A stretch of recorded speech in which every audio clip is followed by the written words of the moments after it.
Nessa aula você vai aprender e entender como funciona uma API REST. Na aula anterior você aprendeu como enviar dados para o nosso back-end escrito em Node.js. E com os conceitos básicos que você aprendeu na prática, já é possível a gente se aprofundar um pouco e você entender o que é uma API REST. Com os conceitos que você aprendeu de método de envio, de requisição, a gente já viu, né, o POST e o GET, e com o conceito de retorno de código de status, no caso aqui retornou um código 200, você já tem tudo que você precisa para entender o que é uma API REST. O termo REST nada mais é do que uma arquitetura de software que define, né, algumas regras para que a gente crie o nosso back-end. E é um conjuntinho de regras bem simples que a gente, para entender, né, eu vou te mostrar na prática uma API que já existe, né, uma API do YouTube. Então, o que é o YouTube, né? O YouTube é um site que tem lá vídeos, só que além disso, o YouTube é um grande banco de dados, porque ele tem milhões de vídeos e muita informação em texto também, como a descrição do vídeo, as categorias, as tags, as legendas de alguns vídeos. Então, entenda, né, que o YouTube, além da interface que você conhece do site ou do aplicativo, ele também tem um back-end, que é a parte invisível, né, que os usuários não têm acesso, porém isso é disponibilizado para desenvolvedores do mundo inteiro. Então o desenvolvedor pode usar essa API do YouTube para criar alguma solução que envie vídeos, ou faça buscas, ou adicione aí uma nova característica para o serviço do Google. O YouTube disponibiliza esse banco de dados através de uma API REST, que, como eu disse, né, é uma arquitetura aí de comunicação entre software, entre servidores e entre interfaces e servidores.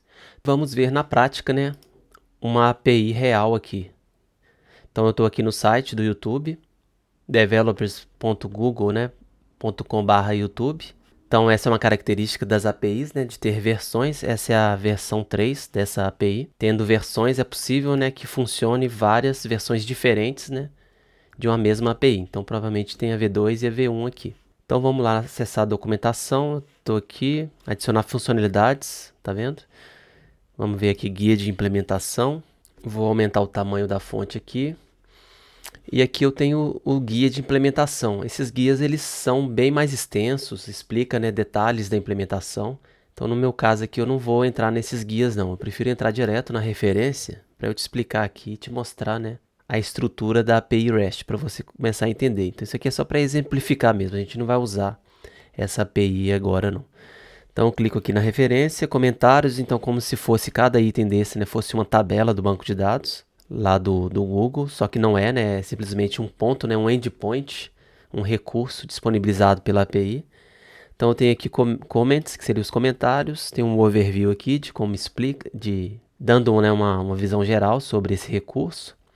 Ele mostra quais são os métodos disponíveis, né? Então você pode listar um comentário, inserir, alterar e apagar um comentário. Então se eu quiser, por exemplo, alterar um comentário, update, eu consigo testar aqui, né?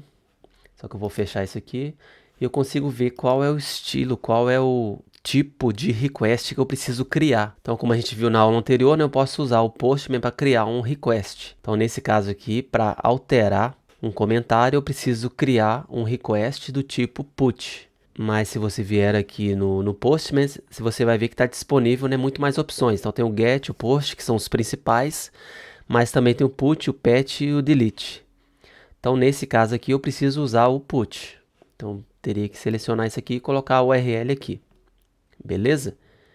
Aqui ele fala que vai precisar de uma autorização. Então teria que seguir nessas instruções aqui para saber como me autenticar, né, através do Postman, por exemplo, mas não é o foco desse vídeo. Tem aqui os parâmetros que eu vou enviar. Então aqui essa documentação mostra o formato do request que eu preciso enviar, né, e também me mostra a resposta. Então veja aqui que posso passar, né, um part, parâmetro, não sei dizer exatamente porque eu nunca usei essa API. Mas eu estou te mostrando a documentação da API. Então eu vou te mostrar essa do YouTube, vou te mostrar uma outra do GitHub, só para você se familiarizar com o termo REST. Que nada mais é do que um conjunto de instruções, né, para você fazer chamada à API. Então essa instrução aqui fala que eu preciso usar um método put passando essa URL aqui e passando determinados parâmetros. E essa chamada, essa requisição vai ter, né, essa resposta aqui, o response, com esses códigos de erro aqui, que seria o status code, né, que a gente viu na aula anterior. Então tem o bad request, código 400, 403, 404. E é isso. Então se eu quiser, por exemplo, aqui, então se eu quiser listar, né, então listar um comentário, eu já não vou usar o método put, eu vou usar o método get. E se eu quiser inserir, né, um novo comentário, eu vou vir aqui em insert. Na documentação fala que eu preciso usar o método post para inserir um novo registro. E aqui novamente, né, tem os detalhes da requisição que eu vou enviar e da resposta que eu vou ter. Para terminar, eu tenho a opção também de apagar um comentário. Nesse caso aqui, para apagar, eu vou usar o método delete. Então veja que esses métodos estão todos disponíveis no Postman, não por acaso, porque são métodos que estão no protocolo HTTP. Então esse status code e esses vários tipos de métodos fazem parte lá da especificação da W3C, né, sobre o protocolo HTTP. E em determinado momento, né, eles pegaram esse conjunto de métodos e códigos que já tinha disponível no protocolo HTTP e criaram um conjunto de regras que é o que a gente chama de REST, para criar APIs REST. Então, de forma resumida, eu vou até escrever aqui no código, colocar um comentário aqui. Então, eu tenho aqui, abrir e fechar aqui. Então, eu tenho, geralmente, né, eu uso o método get, vou colocar aqui, métodos HTTP na API REST. Geralmente eu uso o get para listar, né, ou pegar determinado elemento. Então posso listar vários ou pegar um específico, né? Então eu tenho aqui o post, que geralmente é usado para adicionar um novo item. Então vou colocar aqui adicionar. Eu tenho o delete, que como o nome diz, né, vai ser usado para apagar determinado item. E eu tenho aí o put e algumas vezes também o patch. Então depende de quem criou a API. Então geralmente eu já vi casos que usa put e casos que usa patch. E isso aí é simplesmente escolha do desenvolvedor que criou o back-end mesmo. Eu prefiro usar put nos back-ends que eu crio. Então, put ou patch, eu vou editar determinada informação. Então, eu tenho uma URL que eu vou chamar com determinados métodos. Vou ter uma resposta com determinado código. E também a resposta aos dados, né? Os dados no formato JSON. E aqui também eu posso enviar, né, dados também no formato JSON, como a gente viu na aula anterior, ou parâmetros mesmo, parâmetros simples. Então isso aqui é uma REST API, é um conjunto de regras bem simples. Então eu vou ter lá a minha requisição, que eu vou enviar para determinada URL, eu vou usar determinado método, get, post, delete ou put ou patch. Vou enviar dados simples ou parâmetros, né? E vou ter uma resposta com determinado código de status. E vou ter também um retorno, né? Geralmente em JSON. Então é isso. Para deixar mais claro, eu vou te mostrar uma outra API aqui. Então nesse caso aqui eu estou te mostrando APIs públicas, mas a gente cria API REST que podem ser privadas também. Então eu posso criar um back-end que tem uma API REST, mas que só o meu aplicativo vai usar essa API e ninguém mais. Eu não preciso deixar isso público igual o YouTube deixou aqui, entendeu? Então geralmente quando a gente cria aplicativo para Android, iOS, o que for, a gente vai conectar uma API privada, que só determinado aplicativo, né, ele consegue conectar naquela API e extrair os dados, manipular os dados, beleza? Então, para deixar mais claro, aí tem uma outra API criada por uma outra empresa, né, o GitHub. E aqui eu também tenho algo bem parecido lá com o YouTube. Então aqui eu tenho, né, detalhes sobre a versão e tal. E aqui eu tenho a listagem de tabelas, que seria, né, as entidades que eu posso interagir.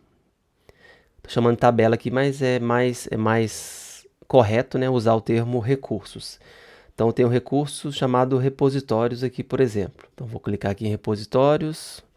Então, eu posso, olha que legal, eu posso criar um repositório do GitHub usando a API do GitHub. Então, tem aqui a documentação. Então, veja, né, que novamente, né, aqui tem especificando o método e a URL que vai ser enviada, né, esses dados, essa requisição. Então, tem o formato aqui também. Então, para criar, né? Então, isso virou um padrão. Então, para get, eu vou ter o que aqui? Eu vou ter, tá vendo? Get, para pegar a informação. Se eu quiser editar, né, um repositório, eu vou ter o patch, tá vendo? Então, nesse caso aqui, o GitHub decidiu usar o patch ao invés do put, enquanto o YouTube estava usando o put. Então, existe, né, uma divisão aí. Tem empresas que acham melhor usar o patch e tem empresas que acham melhor usar o put, mas como eu te disse, isso é uma decisão sua, assim. Então, não se preocupe com isso. É claro que não faz sentido você usar, né, uma URL de editar um recurso, você usar, quero dizer, para deletar, para apagar um recurso, você usar o post. Então, não faz sentido isso. Então, para deletar, você usar o get. Daria até para implementar assim, mas seguindo a instrução, as instruções de regras do REST, né? É melhor você seguir esse padrão aqui. Então, get para listar, post para adicionar, delete para apagar e put ou patch para editar. Beleza? Então é isso que eu queria trazer para você nessa aula. Dá uma olhada aí nesse recurso aí, né? Nessa referência lá do Wikipedia. Tem mais informações sobre o REST. Informações até mais do que você vai precisar. Tem aqui no final um link bem legal, né? Da W3C, falando sobre a arquitetura de web services, mas depois dá uma olhada aí só para aprofundar mesmo, mas para implementar, tudo que eu te passei nesse vídeo simples e rápido aqui, já vai ser o bastante. Então, nas próximas aulas, a gente vai começar realmente a criar o nosso back-end usando a API REST. Não perca as próximas aulas. Grande abraço, até mais e tchau.